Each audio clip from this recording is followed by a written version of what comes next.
Today I'm going to be talking about the Happiest Doctor Specialties. This will be based on the 2019 Medscape survey of over 15,000 different physicians covering over 29 different specialties. Fortunately, over 77% of the doctors surveyed mentioned that they were either somewhat happy to pretty happy or even extremely happy. So for the specialties, at number 1 for the doctors that were the happiest outside of work were the rheumatologists, who came in at 65% of those surveyed. I'm not sure why this is exactly, and the survey didn't mention it, but I'm guessing it might be partly because, at least based on an allergist who I interviewed recently for a specialty interview, perhaps rheumatologists are able to have direct impacts in patient lives. They're able to see a specialized patient population. They're able to do labs and tests and things like that to figure out the root cause of a patient's illness and prescribe things like corticosteroids and other things to help patients immediately deal with their symptoms and get better. The cases also tend to be chronic and non-urgent, so there's probably less emergency cases that you have to come in at unideal times or having to work longer hours than you really want to. Next are otolaryngologists or ENT doctors, who came in at 60%, and ENT doctors I surveyed, or I interviewed one recently, they tend to have a good lifestyle. They make a lot of money since they are surgeons and they do a lot of procedures. However, they still have that lifestyle, so it's a great way. It's almost like a lifestyle specialty where you're able to make a good amount of money and not have to work excessive hours. So definitely a great specialty if you're looking to make good money and you like overall kind of like head and neck anatomy and you also want to have a good lifestyle. The ENT doctor that I interviewed actually for my medical specialty series mentioned that I think it was like on a Friday and he was leaving work at 12 o'clock, so those are great. He just worked a couple hours that day and he was done. Surprisingly, diabetic and endocrinology specialists came in at number 3 at 59%. I'm guessing this is because diabetes and endocrinology specialists have a long-term relationship with patients and they're able to perhaps have a deep, meaningful impact in patients' lives, and they are specialists, then they generally tend to know what they're dealing with as well. I'm pretty sure they were on the upper end of those who were burnt out, but apparently they're also some of the happiest doctors out there, perhaps because of their deep, meaningful impact with patients. I'm sure they work with patients over the long term for things like diabetes and endocrinology issues. A lot of these things require long-term management. They probably build deep, meaningful relationships with patients over all this time. Next, another surprising specialty was pediatrics at number 4.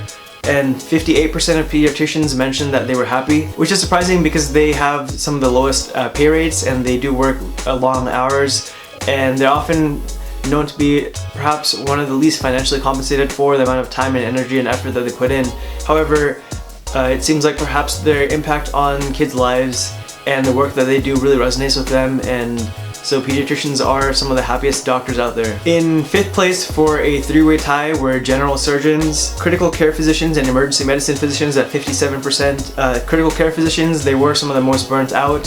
However, they do have a huge impact on patients' lives since they do save a lot of patients' lives, and I'm sure that is a very rewarding feeling. So for emergency medicine physicians, as one of the doctors I interviewed for my specialty interview series mentioned, they do tend to have a lot of free time since they usually work shifts 3 or 4 days a week often. And ED doctors often don't take work home with them as well, like charting and things like that, so they have a lot of emergent cases, exciting cases throughout the day when they're on shift, and then once they're off shift, they're completely off, and they have a lot of time for their personal life, whether that's family, extracurriculars, or other things, maybe other non-clinical physician or healthcare events. This definitely allows you to enjoy both aspects of your personal life and your career in medicine. These top 5 doctor specialties are a little different than last year. Last year, the top 4 or 5 mostly consisted of things like allergists, dermatologists, ophthalmologists, and emergency medicine doctors. So emergency medicine doctors still remain in the top 5 or 6. However, a lot of these other ones kind of shifted down a few, or even like derm actually went down to like the bottom 3rd in terms of happiness ratings. Allergists dropped to about the middle. So these do shift over time depending on the environment and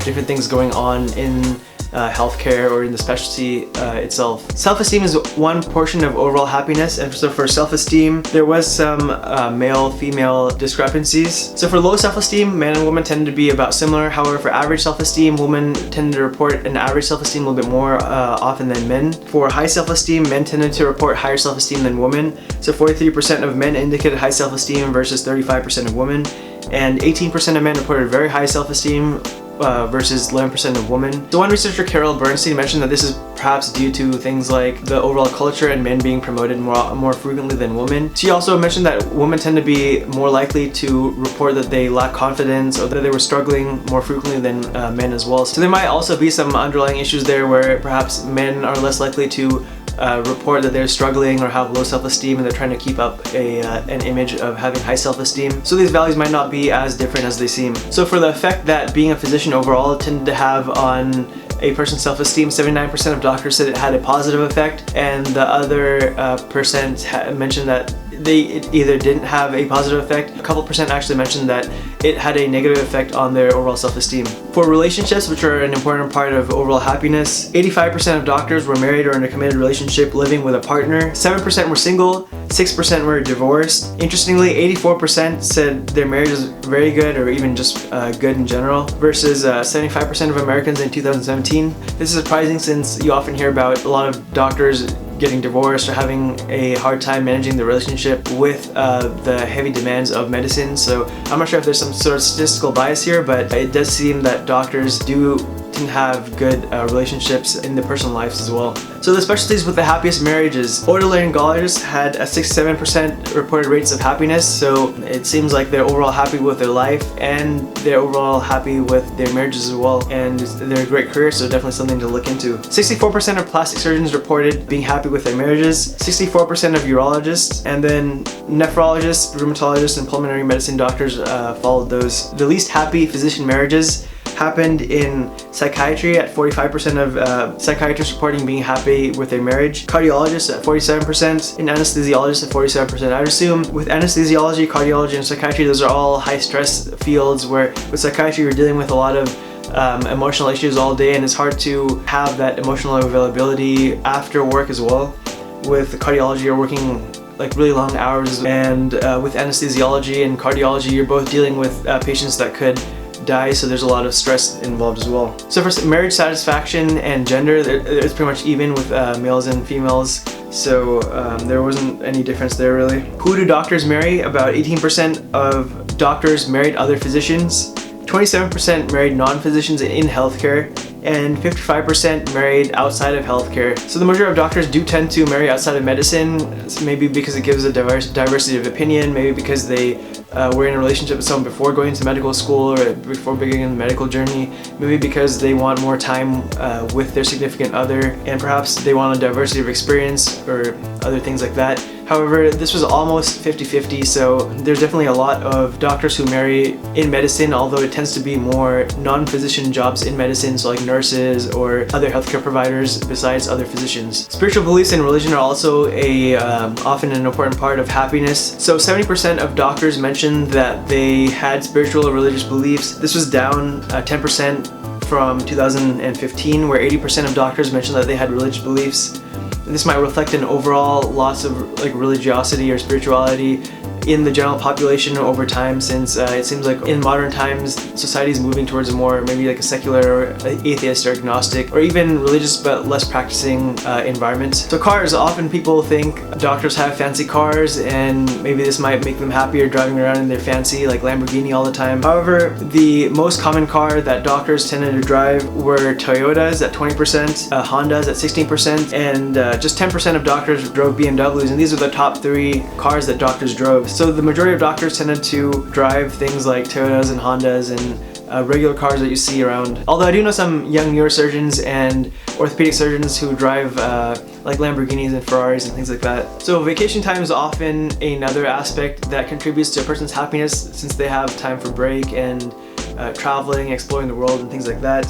So 43% of doctors take between 3 to 4 weeks of break a year, 28% take 1 to 2 weeks, and 14% take 5 to 6 weeks. So for the doctors that do tend to take more vacation, I'd assume some of these are the more work hour intense specialties, like cardiothoracic surgeons who work very long hours every day. The cardiothoracic surgeon I interviewed, he was working, or he was only sleeping like 4 hours a day, and for like multiple days a week. And so surgeons like that who work many hours a day straight, they do tend to, after working for several months, they do tend to take a good chunk of the year off to recuperate. For the physical health, which is a huge part of overall health, 49% of doctors were trying to lose weight, So perhaps they were busy and had a hard time managing their weight and they wanted to bring their weight down.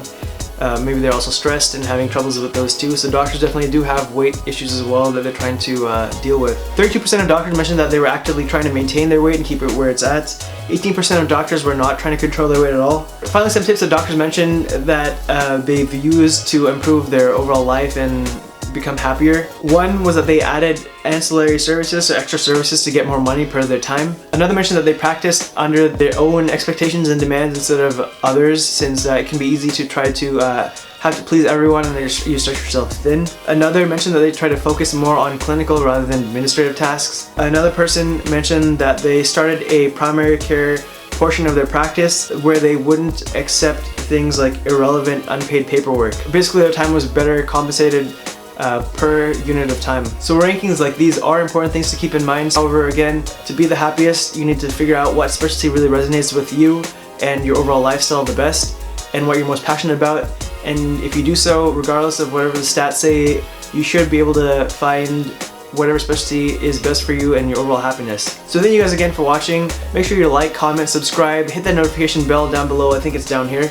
And let me know what kind of video you'd like to see next. Thank you guys again for watching. Have a great day. Take care.